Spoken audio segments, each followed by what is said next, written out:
Cosmic orange কালারটা নতুন হলেও সবাই পিক করবে না, কারণ কালারটা একটু পাঞ্চি। এবার আসি টাফনেস এবং গ্লাস নিয়ে। শুধু লুকস না, ডিউরেবিলিটি এবার level up. Ceramic shield glass দেওয়া হয়েছে দুই দিকেই। ডিসপ্লেতে আছে নতুন সিরামিক শিল্ড ভার্সন 2, যেটা অ্যাপেলের টেস্ট অনুযায়ী 3 গুণ বেশি স্ক্র্যাচ রেজিস্ট্যান্ট এবং 4 গুণ বেশি ক্র্যাক রেজিস্ট্যান্ট। আর এবার ডিসপ্লেতে যুক্ত হয়েছে 7 লেয়ার বিশিষ্ট অ্যান্টি রিফ্লেকটিভ কোটিং, যেটা আমরা দেখেছি ইতিমধ্যেই স্যামসাং S24 এবং 25 আল্ট্রাতে ব্যবহার করা হচ্ছে।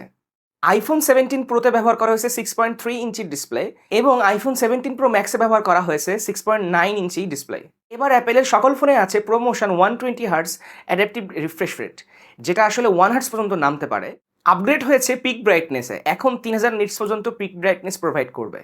আশা করি রোদের মধ্যে এবার ফোনের ডিসপ্লে দেখতে আর কারোর কোনো সমস্যা হবে না, আগের থেকে আরও বেশি ইমপ্রুভ।